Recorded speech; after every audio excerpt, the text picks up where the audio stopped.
जेके जो सेनेट जी कमेटी जो जेको चेयरमैन आहे नवाब यूसुफ टालपुर, उहो असांखे मिनट्स नथो ॾिए, जंहिंजो जवाबु हिन वक़्तु साम्हूं अची वियो आहे। नवाब यूसुफ टालपुर KTN न्यूज़ सां ॻाल्हाईंदे समूरनि इल्ज़ामनि खे रद्द कयो आहे ऐं हुनजो चवणु आहे त जेको सूबाई वज़ीर आबपाशी आहे उन सिंध जे पाणीअ जो केस कमज़ोर कयो आहे, उनखे बाइकाट न करणु घुरिजे हा। हुनखे कमेटी ते इल्ज़ाम हणण बदिरां उते वेही करे जेके आहिनि सिंध जो केस मज़बूत कजे हा ऐं हाणे हिनजे जेके बाइकाट सां सिंध जो केस जेको आहे कमज़ोर थियो आहे। नवाब यूसुफ टालपुर जे हवाले सां चवणु आहे त 22 सालनि खां सिंध जो पाणी गुम हो।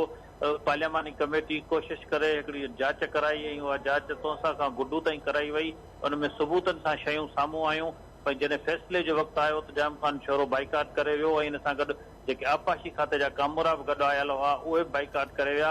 हुनजो चवणो त अहिड़े अमल ख़िलाफ़ हू सिंध जे वॾे वज़ीर मुराद अली शाह सां ॻाल्हाईंदो त आबपाशी खाते जे सूबाई वज़ीर त बाइकाट कयो, पर उन सां गॾु जेके आयल कामोरा हुआ उन्हनि खे बाइकाट न करणु घुरिजे हा। इन सां गॾु कमेटी जो इस्तेकाक मजरूह थियो आहे।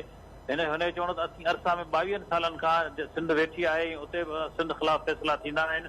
उतां त कॾहिं को हिननि बाइकाट न आहे कयो, पर हिकु अफ़सोस जो मक़ाम आहे जो आबपाशी वज़ीर सिंध जो केस मज़बूत करण बदिरां या सिंध जो केस खे जेको तहरीरी तौर ते वठण बदिरां जल्दबाज़ी में वॉकआउट करे वियो ऐं बाइकाट करे वियो, जंहिंसां सिंध जो केस वधीक कमज़ोर थियो आहे। हिन जो चवणो जेके मिनट्स जी न ॾियण जा जेके इल्ज़ाम लॻाया पिया वञनि त असां मिनट्स जारी कराइण जे लाइ स्पीकर खे लिखियो आहे, उहे मिनट्स बि जल्द मिली वेंदा ऐं सिंध जो हिकिड़ो मज़बूत केस साम्हूं अची वेंदो।